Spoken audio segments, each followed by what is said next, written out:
Hey guys, it's Lee from Outside the UK, and I'm lucky enough to be invited down to Moniker Guitars in Austin, Texas, and I'm with Kevin, the founder and owner, or one of the founders and owners of Moniker Guitars, and he's going to walk us through the workshop process. How are you doing, Kevin? Good, thanks for being here. Cool. All right, so all of our guitars start as a 12-foot board of alder wood. The wood comes from the Pacific Northwest and comes to Austin on a truck once a week. So we've got a couple of our boards down here that come 12 feet long, 2 inches thick. From there, we put it up on the table for the chop saw, and we cut them down into smaller, roughly 2-foot sections. Each of our bodies is a 2-piece glue up, so we're cutting down the boards and then using the joiner to make sure we get a nice clean edge on those two boards before we glue them together. Right. So we've got a unique glue that we use for that process, as well as a bunch of clamps, and we'll clamp it up, and we've got a room in the back that we refer to as the hot box, where everything goes in and cooks overnight so that glue hardens up nice and tight. The next step from there is to start to think about what shape that blank is going to become. So we've got some acrylic templates that we use to lay down onto the wood and trace the shape with a marker, just to make sure there's no knots in the wood that are going to appear on the body, that all that becomes scrap in the end. Once we've got our shape traced on, we move over here to the bandsaw. So this will allow us to just do a rough cut and get an idea of the shape, so we'll get rid of any of the excess. And from there, it goes over to the planer. So the planer is got a series of blades inside that will spin and remove the material from the top and the bottom of the blank. And we'll take it from about 2 inches thick down to about 1.8. After the planer, we go over to the wide belt sander here. Basically, this is a giant piece of sandpaper on some wheels. And so that'll go and take all the marks from the planer out, get us a nice smooth top and back to the blank. From there, we go to the CNC machine. And this is the fun part. So our CNC is basically a router that's controlled by the computer, and that does all of the profile cuts as well as the plunge cuts for the cavities for electronics and all that kind of stuff. The neck pocket, all of that's cut on the CNC machine. We also do our headstock shapes and our plastic pieces like pick guards, back plates, all that kind of stuff using the CNC. So after the body shape has been routed nice and smooth and it has all its cavities, we'll go over to our wood sanding station here. We've got a couple different sanders that we use. We've got just a regular orbital sander for handwork. We've also got some spindle sanders and disc sanders that we use to take any of the machine marks out from the CNC and make sure that everything's looking nice and smooth. Making sure that the top and the back of the guitar are smooth. It's really important to get a nice level surface before you move on to finish, so that you can eventually get that nice glass-like reflective finish on the guitar. So we'll do some handwork here. We've got a router that we use to put the round over edge on it. Any of our contours that we're doing for arm or rib relief are done over here with these tools. And then basically we're putting the guitar body and the neck onto a pole so that we can handle the pole and not have to touch the wood anymore after this point. And at that point, we're off to finish. And this is where we'll do the first step for finish, which is to spray a sealer on the guitar. So we lock in all the wood grain and make sure that when we go back with our paint or our stain, it's not getting completely soaked into the wood. Right. So we'll do our primer layer. That goes over to the sanding tables, gets sanded smooth, and then we'll come in here, we'll do our paint or our stain, depending on what the customer's ordered. And from there, we'll go into around a clear coat. So we spray it's a poly clear coat, and it's UV cured. And what that means is basically after we spray it, we take this light, it's basically just a handheld light, put on a protective suit and come in here with the light, and we can cure the clear coat with a couple of passes of the light, and it'll be hard as it'll ever be after just a couple of minutes. Wow. So we've eliminated a lot of the dry times in using that, and it sprays on thin, and it sands real nice. So Basically, we'll level sand the clear coat after paint, and then we'll come back, and if we're doing any custom graphic work, we'll spray the graphic at that point. If we are doing a graphic, we'll do another round of clear. We'll sand that level so that the graphic isn't raised up off the body at all. It's nice and smooth.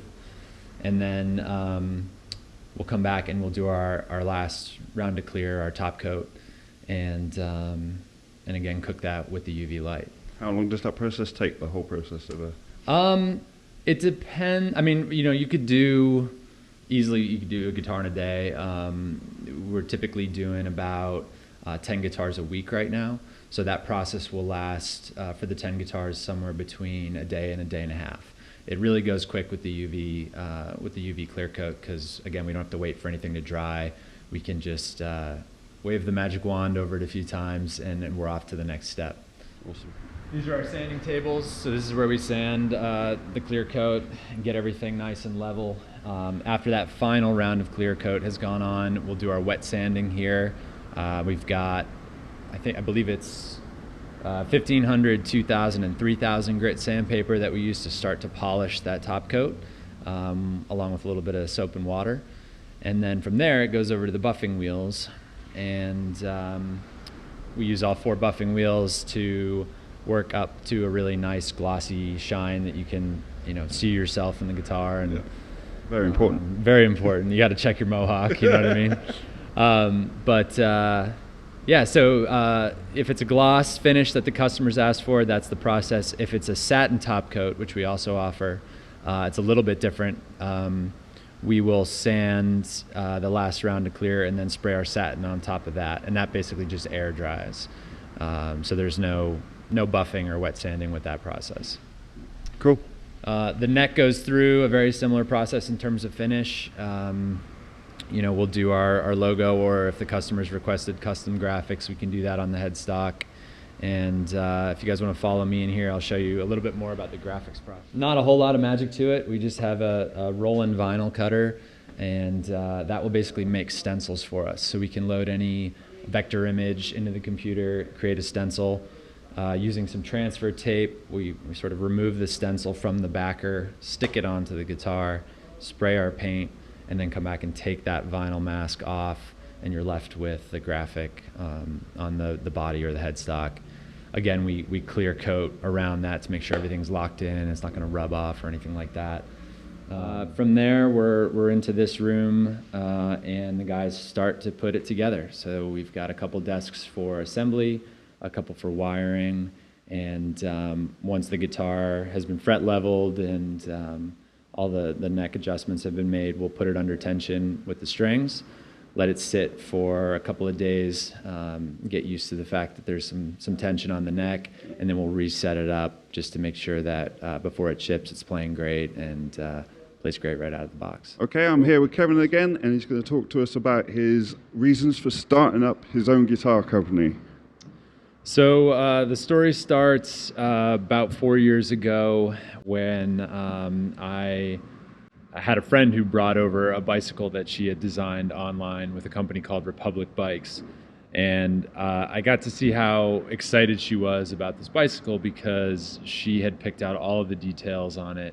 It was sort of her funky style in bicycle form. And it was just really inspiring to me that she was so passionate about this otherwise fairly, typical product, but the way that she had played a hand in creating it was really exciting for her. And so I'm checking out the website, now I'm designing my own bicycle, and at the same time that this is happening, my guitar collection's on the other side of the room.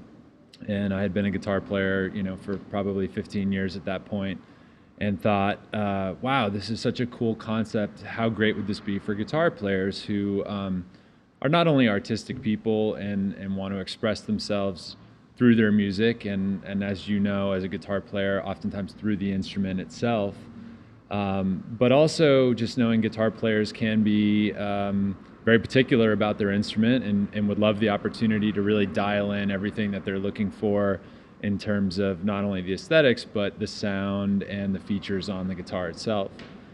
And so having worked in the music industry a little bit, I kind of called around and asked some people, sort of why hasn't this happened already? And to some degree it had. There, Carvin's been around for a while, and Warmoth, you can get your parts and sort of assemble it yourself. But there was nothing quite like what I was envisioning for Moniker that was really based on the model that I was seeing with not only the bike company, but Nike ID with their custom running shoes, or some other snowboard companies and these different companies that were using the web to transfer the idea that was in the customer's head to the company that was making it.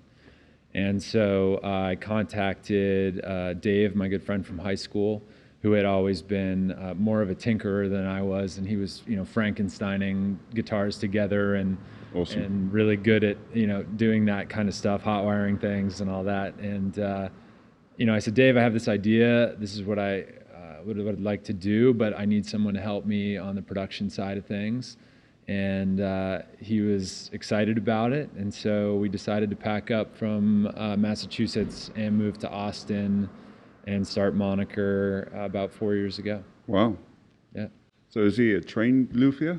Well, so Dave built the process with us and figured out how we could deliver a customizable guitar that wasn't going to completely break the bank in terms of price, and how to do it in a way where the customer could get it in 4 to 6 weeks.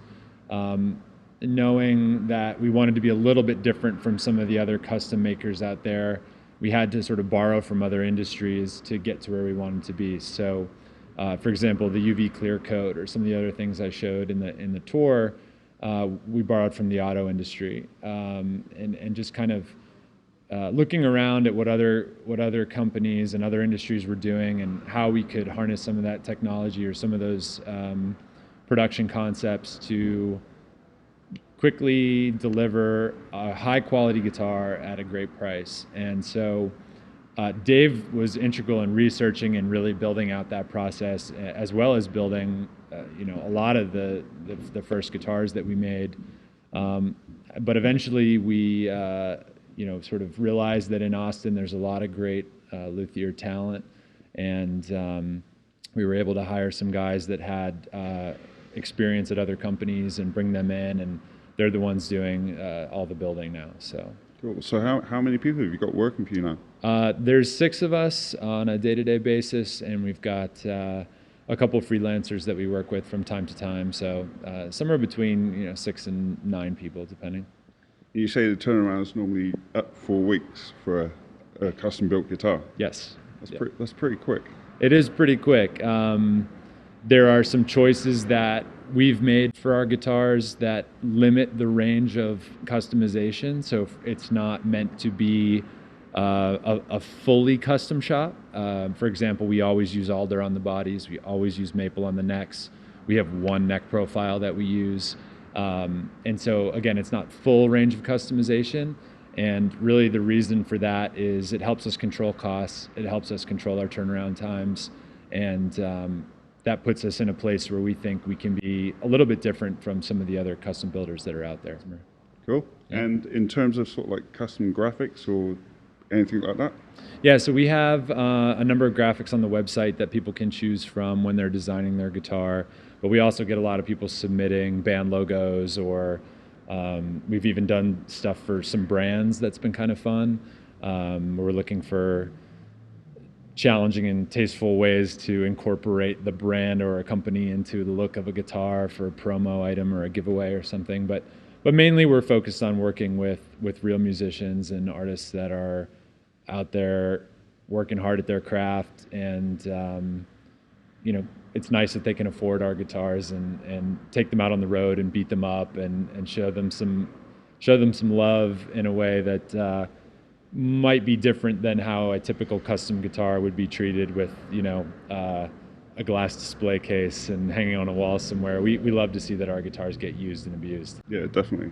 And in terms of, obviously you can customize and design your own guitars online, mm-hmm. but you obviously have some shop built guitars that are a standard line, if you like. Yeah, so at the end of last year, we launched the Moniker Design Series, as we call it, and those are guitars that the guys here at the shop are designing, and we're meeting as a group once a month to choose our favorite designs and to put those into production.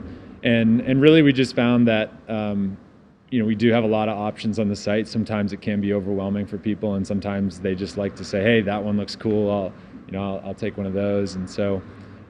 Those are available now through our website, monikerguitars.com, and also through reverb.com. That's great. I was going to ask you where people go to find out the information. Yeah. Sure. And we're constantly putting more up, so keep checking back if there's something you're looking for. We go to the showroom and check out some guitars? Check it out. All right, so we're here in the Moniker and Calaveras showroom, looking at a couple of guitars that we have on the wall from our design series, as well as a couple customer guitars that we've finished up recently.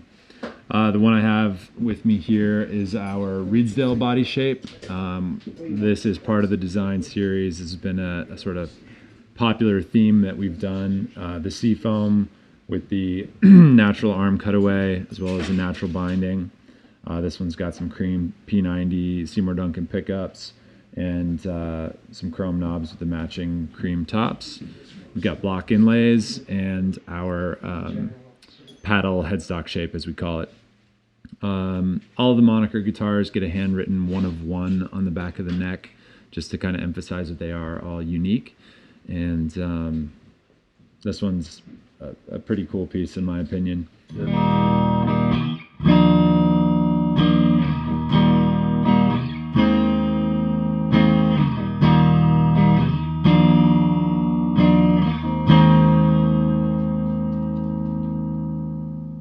We've got a double cut version of this that we call the Reedsdale DC, as well as a ES335 inspired model that we call the Reedsdale ES. In addition to that, we've got obviously a T-style guitar. We call this the Dixie. This one here has got the Seymour Duncan Vintage Blues set, tortoise pickguard, and again with the natural binding. An arm and rib contour to it, a little tortoise backplate, and kind of vintage tint. That's very nice. Thanks. Yeah, little touches, No.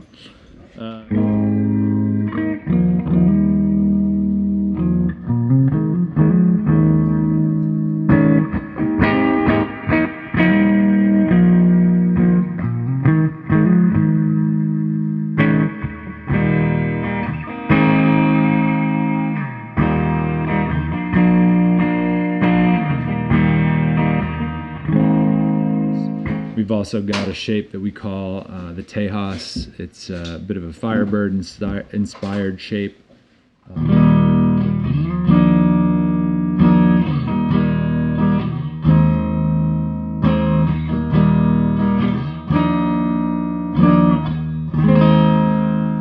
We've got the Zuma, which is inspired by a jazz master. And we've got the Anastasia and the Varsity, which are a little bit more unique to us. But if you look hard enough, you'll find your influences in those shapes as well. So, yeah, definitely. That kind of is the lineup in terms of guitars. And then we've got 2 bass shapes that we do. So we've got the Zuma bass, and we've also got a T-style bass, the Dixie, as we call it. And all of those models, guitars and basses, are available in solid or semi-hollow. What are your musical influences and inspirations that led you down the guitar path, if you like? For me personally, I was really first exposed to guitar music through my best friend's father's record collection. So he had, all the greats, Zeppelin, Clapton, The Who, The Stones, all of those. And I think there was something about the collection itself. I mean, it was amazing. You walked in and there were all the CDs in a row, or the records, the vinyl, and just kind of wanting to know more about what was inside these things and who these people were, and started listening to that music, and then obviously fell in love with guitar. And from there, it was buying every guitar magazine that I could get my hands on to, get at the tabs in the back and learn those classic riffs and learn to play. And so it was really a classic rock sort of thing for me in the beginning. And then as a kid growing up on the East Coast, hearing Green Day for the first time opened my eyes to a whole nother thing that was going on, and fell in love with punk and eventually ska and all sorts of other styles that were sort of lumped in under, alternative rock back then. But Nirvana, Foo Fighters, Soundgarden, Pearl Jam, all that stuff when I was, kind of in high school and middle school was really made a big impression on me. Awesome. Yeah. And who was your ultimate guitar hero from back in the day, or even now? I think, Hendrix was probably the ultimate for me. I loved his tone. I loved his playing style. I loved kind of the mystery behind the man a little bit. He was definitely a unique character in the way that he dressed, in the way that he fretted the guitar, hanging his thumb over the top and doing some of those things that you didn't see as many other people doing at the time. The fuzz, the sound, like the sounds were just so different. I think he was the one that really entertained the most. You know what I mean? Yeah, definitely. Yeah. He's badass. Yeah, absolutely. So actually, I've got another question for you, actually, because you're not from Austin originally, are you? Correct. I'm from Massachusetts originally. Cool. So what brought you to Austin? I had visited Austin a couple of times, fell in love with the city, fell in love with the people, the food, and obviously the music here the live music here is the best. Growing up in the Northeast, I got tired of the cold, got tired of snow, and when I made the decision to start Moniker, I knew that I wanted to do it in Austin. It was the perfect city for music. They have a great startup environment here, and the tacos and barbecue weren't that bad either. So it was just You're not kidding. It was a great fit. Yeah, absolutely. Awesome. Well, thank you very much for your time. Yeah, thank you. Appreciate it. And hopefully I'll see you again soon. Yeah, absolutely.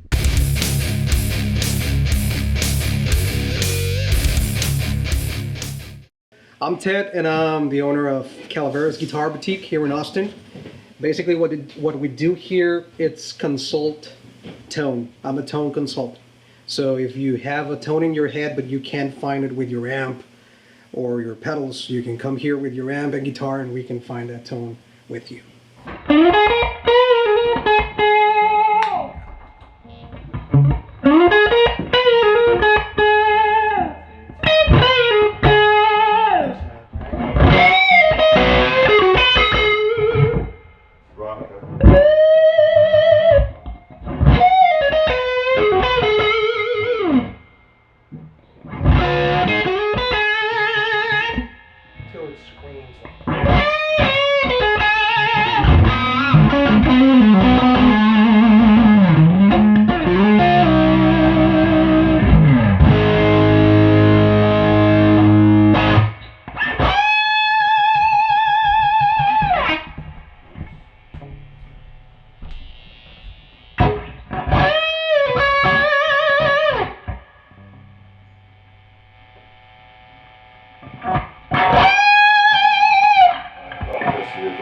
Oh yeah, you can get that, especially with this amp. This amp's right.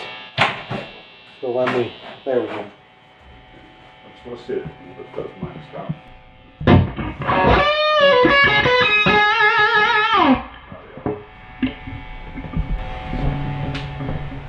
It's nice to have the option to do that, but I tend to start. You need to have that option. Yeah. Today I played through an old Carvin amp. Yeah. And it was super dark. I wasn't playing with that pedal, but I had something that can give me that range. So I cranked it like way more than I usually do it. Yeah. To get that same tone. Yeah, so same tone. So you have to have the range. Yeah, that's why it's called range. Called the range. Yeah. Yeah. So range of dirt. But I don't know how to explain. You can go really, really light. Yeah, that's Just bluesy. Yeah. Which not all the pedals as well give you a good sweep in the gain. Yeah. This guy, all the range is useful. Like it's so useful. From like very, very low, kind of like clean preamp type thing, till like more.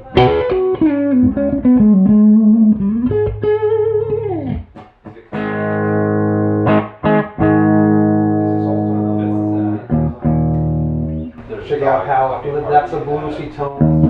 Really nice.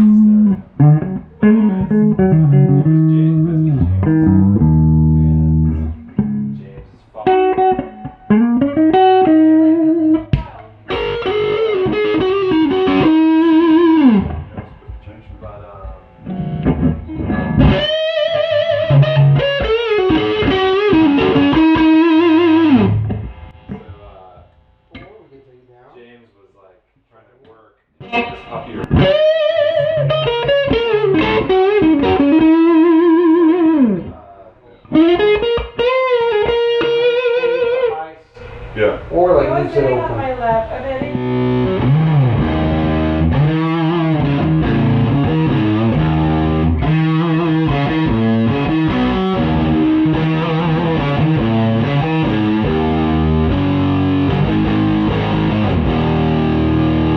Okay. I think this one's really. That one's the one? Yeah. It's pretty good. Do you know what I mean? Yeah. What's that one? It's by Greer Amps, the Southland Overdrive.